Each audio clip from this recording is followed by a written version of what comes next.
인천 마대자루 살인사건은 2020년 초 대한민국을 충격에 빠뜨린 참혹한 사건이다. 이 사건은 연인 간의 갈등이 얼마나 비극적인 결말을 초래할 수 있는지를 극명하게 보여주었으며 사회 전반에 걸쳐 연인 간 범죄에 대한 경각심을 일깨우는 계기가 되었다. 2020년 1월 12일 서울 강서구의 한 아파트.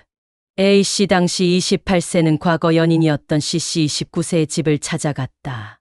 둘 사이에는 이미 많은 문제가 쌓여 있었다. 과거 A씨는 C씨를 폭행한 전력이 있었고 이에 대해 집행유예를 선고받은 상태였다. 그러나 A씨는 여전히 C씨를 집착적으로 대했다. 그러던 중 C씨가 A씨의 과거 폭력 사건을 정식으로 고소하겠다는 의사를 밝히자 A씨는 분노를 억누르지 못했다. 그날 A씨는 격렬한 말다툼 끝에 C씨를 폭행했고 결국 목을 졸라 그녀를 살해했다. 사망 원인은 경부 압박에 의한 질식사였다. 충동적인 살인이었지만 그는 곧 이성을 되찾고 시신을 처리할 방법을 고민하기 시작했다. A씨는 당황한 나머지 현장을 정리할 엄두도 내지 못한 채 당시 교제 중이던 또 다른 여자친구 B씨에게 전화를 걸었다. 그는 B씨에게 큰일을 저질렀다고 알렸고 도움을 요청했다. B씨는 곧바로 A씨를 만나기 위해 모텔로 향했다. 모텔에서 만난 두 사람은 범행을 은폐하기로 결심했다. A씨와 B씨는 C씨의 시신을 여행용 가방에 넣었지만 크기가 맞지 않아 마대자루를 추가로 사용해야 했다. 그들은 아령을 구입해 시신과 함께 담아 무게를 늘렸고 이를 통해 시신을 물에 버리기로 계획했다. 범행 후 이들은 시신을 자동차에 싣고 인천 경인아라뱃길로 향했다. 경인아라뱃길은 한적하고 인적이 드문 곳이었기에 시신을 유기하기에 적합하다고 판단했다. 이동하는 동안 A씨는 유기 장소를 물색하며 셀카를 찍기도 했다. 그 셀카 속 A씨는 마치 아무 일도 없었던 듯한 표정을 짓고 있었다. 마침내 이들은 경인아라뱃길 목상교 인근 갈대밭에 도착했다. 어두운 밤 두 사람은 마대자루에 담긴 시신을 강가에 버렸다.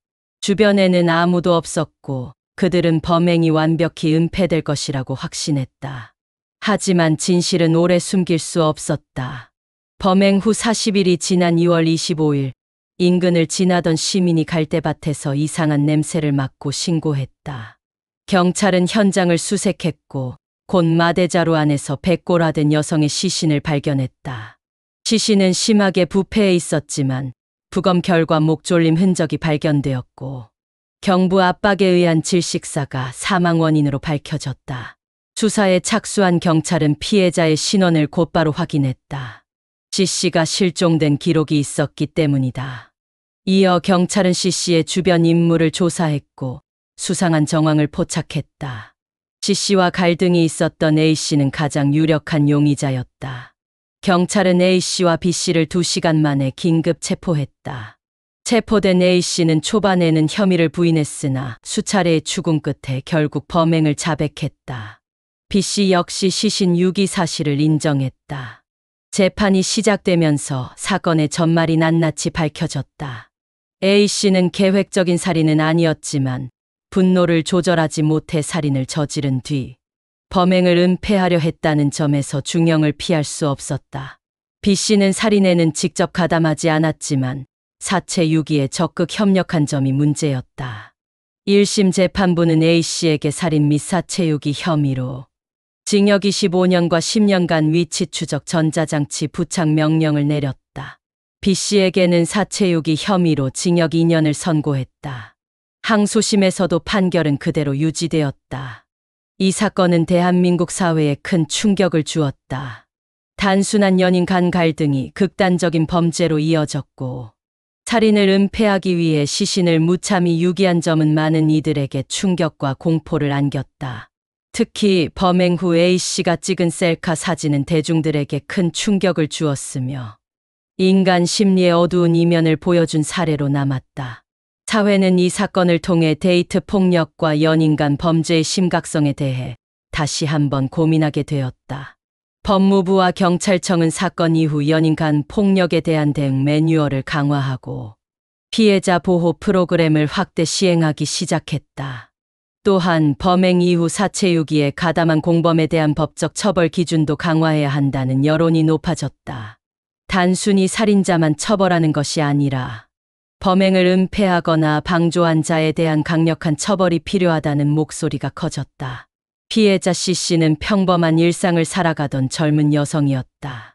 그녀는 과거의 아픔을 딛고 새 삶을 살기 위해 노력하고 있었지만 믿었던 사람에게 배신당하고 생을 마감했다.